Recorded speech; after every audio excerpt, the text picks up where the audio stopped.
La politique, le sport et d'autres sujets sont développés dans les journaux ce jeudi. Sud Quotidien revient sur le spectre du second tour à la prochaine présidentielle. Nos confrères expliquent la psychose du second tour entre le sommet du régime en place, même si les tenants du pouvoir se targuent de remporter la prochaine présidentielle dès le premier tour grâce au bilan et réalisation du président Macky Sall. Il ne demeure pas moins que les résultats de la dernière législative ne permettent pas d'être confiant. À l'image de Dakar, le régime de Macky Sall doit faire face à certaines poches de résistance où il court de sérieux risques d'aller en ballottage avec certains leaders de l'opposition. Toutefois, force est de constater que le leadership de Benno Bokk Yakaar reste sans conteste dans certaines localités du pays. À quelques mois de cette présidentielle, Macky Sall démarre sa campagne, titre Walfadjri. Selon nos confrères, le candidat Macky Sall est en campagne avant l'heure. Une campagne basée sur l'inauguration d'infrastructures, la remise de financement aux jeunes et aux femmes pour mieux convaincre et avoir le suffrage des électeurs.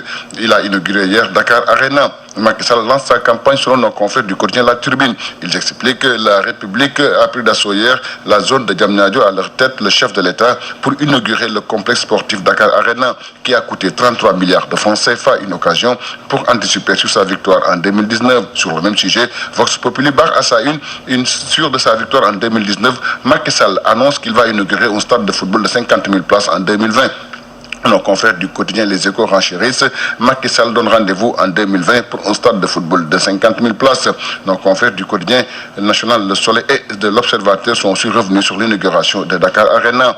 Cependant, pour Thierno Alassane Sall, leader de la République des valeurs, la série d'inauguration est l'arbre qui cache la misère des Sénégalais. Dans le quotidien La Turbine, Thierno Alassane Sall déclare que les dirigeants sénégalais méconnaissent les vraies réalités des populations. Selon nos confrères de 24 heures, Macky Sall inaugure sans convaincre une population au rouge au moment où les leaders de l'opposition tardent à trouver leur marque occupée à faire de la dénonciation sur le processus électoral. Après donc sa révélation sur son supposé rôle dans la grâce de Karim Wade, le Parti démocratique sénégalais traite Souleymane Ndéné Ndiaye par le mépris. Dans le quotidien Le Témoin, les partisans de Wade parlent de contre-valeurs en évoquant les menées de l'ancien PM Souleymane Ndéné Ndiaye et de ses acolytes. Les universitaires Serigne Saliou Samb et Moussa Diaw parlent d'un homme indigne de confiance. Les journaux sont aussi revenus sur le crash d'un avion de la direction de la protection des végétaux hier. Un pilote français périt dans l'accident. Barre la une du quotidien LAS. C'est l'émoi et la consternation dans le Fouta. L'appareil avait décollé de Podor pour des opérations de lutte contre les oiseaux granivores. Selon les sources du journal Les Échos, le pilote français est mort coincé dans la carcasse de l'avion monoplace. Le chef du village de Diatar, Mauritanie, témoigne dans le journal.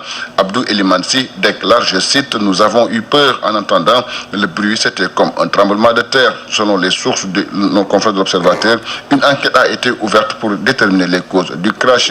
Dépôt illicite, exercice illégal de pharmacie à Touba. L'enquête titre le cartel du médicament. Le statut particulier de Touba se traduit jusque-là dans la vente de médicaments. Les dépôts illicites se multiplient dans la ville.